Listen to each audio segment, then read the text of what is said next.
Hey everyone, welcome back to my channel. साल 2024 में मकर संक्रांति का त्यौहार कब मनाया जाएगा? 14 तारीख को या फिर 15 तारीख को? शुभ मुहूर्त कौन है सा है? पूजा विधि क्या है? क्या आपको उस दिन करना है? कौन सा दान करना है? कौन से महा उपाय करने हैं? इत्यादि सारी जानकारियाँ आपको इस वीडियो में देखने को मिलेंगी, तो वीडियो को फुल वॉच जरूर कीजिएगा। मकर संक्रांति का त्यौहार है जो साल का 2024 का सबसे पहला त्यौहार है। तो अब हम जानेंगे सबसे पहले मकर संक्रांति के बारे में, इसके शुभ मुहूर्त के बारे में। मकर संक्रांति हिंदू धर्म का प्रमुख त्यौहार माना जाता है। यह साल का पहला पर्व होता है। भारत के अलग अलग राज्यों में मकर संक्रांति को अलग अलग नामों से जाना जाता है, जैसे कि गुजरात में उत्तरायण, उत्तर प्रदेश में खिचड़ी और दक्षिण भारत में इसे पोंगल के रूप में मनाया जाता है। यानी एक ही त्यौहार होता है, बस उसके अलग अलग नाम होते हैं। ज्योतिष शास्त्र के अनुसार जब सूर्य धनु राशि को छोड़कर मकर राशि में आते हैं तब मकर संक्रांति मनाई जाती है।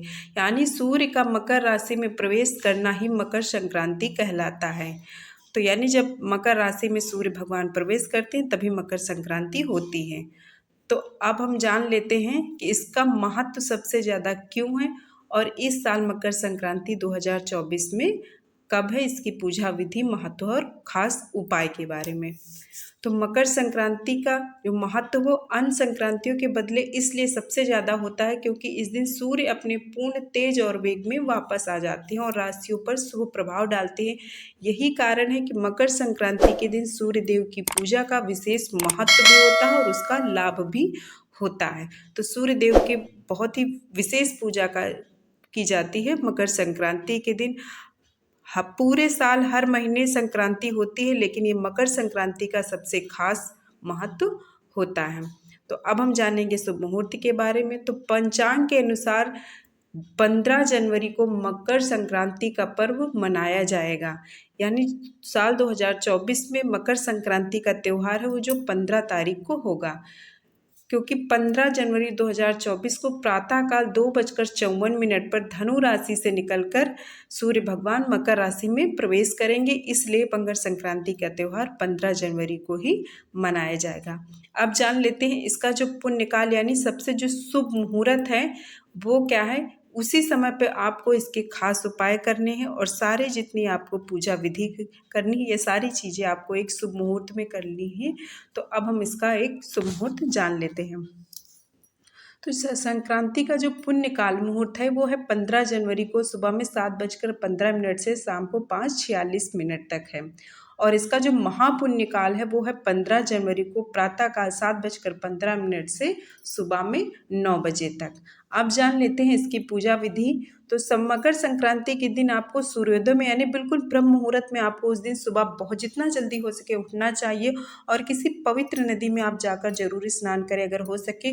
नहीं तो आप घर में गंगा जल मिलाकर जरूर से स्नान करें और उसमें तिल वगैरह डालकर आप स्नान करें। चुपचाप आपको सुबह अपने सुबह के काम निपटाकर जो होते हैं सबसे पहले बस आपको घर की और अपनी सफाई करके ही आपको सबसे पहले गंगा जल मिलाकर स्नान ही करना है। इसके बाद साफ वस्त्र पहनकर आप लोटा ले लीजिए और उसमें जल भर लीजिए। उसके बाद गंगा जल डालिए, उसमें काले तिल डालिए, छोटा सा गुड़ का टुकड़ा ले लीजिए, फूल ले लीजिए, धूप, ये सारी चीज़ें अक्षत वगैरह ले लीजिए। उसके बाद आपको सूर्य भगवान को अर्घ देना है यानी सूर्य भगवान की पूजा करनी है और इस दिन आपको सूर्य भगवान की पूजा जरूर करनी है। जिनका राशि में यानी कुंडली में जिनका सूर्य कमज़ोर है उनको तो जरूर विशेष पूजा करनी चाहिए। तो आप इसके बाद विधिवत जैसे कि सूर्य को अर्घ दिया जाता है उस तरीके से आपको अर्घ देना है, परिक्रमा करनी है, आपको सारी चीज़ें करनी है। उसके बाद आपको इस दिन खिचड़ी बनानी चाहिए और खानी चाहिए, साथ में दान भी करनी चाहिए। इस दिन दान का भी विशेष महत्व होता है। स्नान और दान का मकर संक्रांति के दिन विशेष महत्व होता है, तो दान भी कीजिए और उसके साथ ही आप तिल के लड्डू बनाइए। सारी चीज़ें उस दिन बनती हैं, यानी जो कुछ आपके यहाँ होता है वो सारी चीज़ें कीजिए पूजा वगैरह के बाद। यानी सबसे खास 3 चीज़ें हैं। आपको स्नान जरूर करना है, उसके बाद आपको सूर्य भगवान की पूजा जरूर करनी है, उसके बाद आपको ये दान जरूर करना है। ये 3 चीज़ें आप सभी को करनी है। उसके बाद बाकी सारी चीज़ें आपके यहाँ जो जो होता है जिस जगह पर वो सारी चीज़ें आप उसके अनुसार कर सकते हैं। इसके बाद आपको संक्रांति के दिन आपको जो है वो पानी में काले तिल और गंगा जल मिलाकर स्नान करना चाहिए। ऐसा करने से सूर्य और शनि दोनों की कृपा मिलती है, क्योंकि इस दिन सूर्य देव शनि की राशि मकर में प्रवेश करते हैं। तो इस दिन आपको गंगा जल मिलाकर तिल मिलाकर ही स्नान करना चाहिए।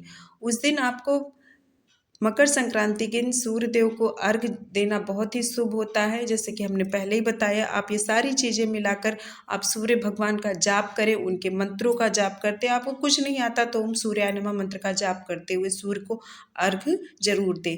लेकिन साथ में आपको इन बातों का भी जरूर ध्यान रखना चाहिए मकर संक्रांति के दिन, कि आपको कुछ ऐसी चीज़ें हैं जो आपको उस दिन नहीं करना चाहिए। तो अब हम जानेंगे कि ऐसे कौन सी चीज़ें हैं जो आपको मकर संक्रांति के दिन भूल से भी नहीं करनी चाहिए। तो मकर संक्रांति के दिन आपको तामसिक भोजन यानी कि मांस वगैरह नहीं खाना चाहिए, नॉनवेज वगैरह नहीं खाना चाहिए। इस दिन आपको सात्विक भोजन जो कुछ बनता है, जिसके यहाँ खिचड़ी बनती है, आप उसको खाइए। तो उसके साथ ही आपको यहाँ पर ज़रूरतमंद को आपको दान जरूर करना है। अपनी जितनी क्षमता हो उसके अनुसार आप दान जरूर कीजिए। आप जितना हो सके मदद कीजिए। कोई भी आप गलत व्यवहार, बुरा व्यवहार ना करें, ना ही अपने तन से, ना मन से, ना धन से, ना अपनी वाणी से। इस दिन अगर आप कुछ गलत कार्य करते हैं तो इसको आपको दिन व्यतीत करना चाहिए। इसके साथ आप अपने घर में बड़ों का आशीर्वाद इस दिन जरूर लें। इसके साथ ही जितना हो सके आप पूजा पाठ वगैरह यानी अच्छे कार्य आपको इस दिन करने चाहिए, और लगातार इसको आपको बनाकर बराबर रखना चाहिए इन कार्यों को। तो ये सारी चीज़ आपको इस वीडियो में जानने लगे कि मकर संक्रांति कब है, किस तरीके से आपको करनी है, कौन से उपाय आपको करना है, क्या चीज़ें आपको नहीं करनी है। आई होप आपको ये वीडियो पसंद आई होगी। थोड़ा सा भी यूजफुल रहेगी, प्लीज़ लाइक शेयर और सब्सक्राइब कीजिएगा। मिलते हैं नेक्स्ट वीडियो में, तब तक के लिए थैंक यू।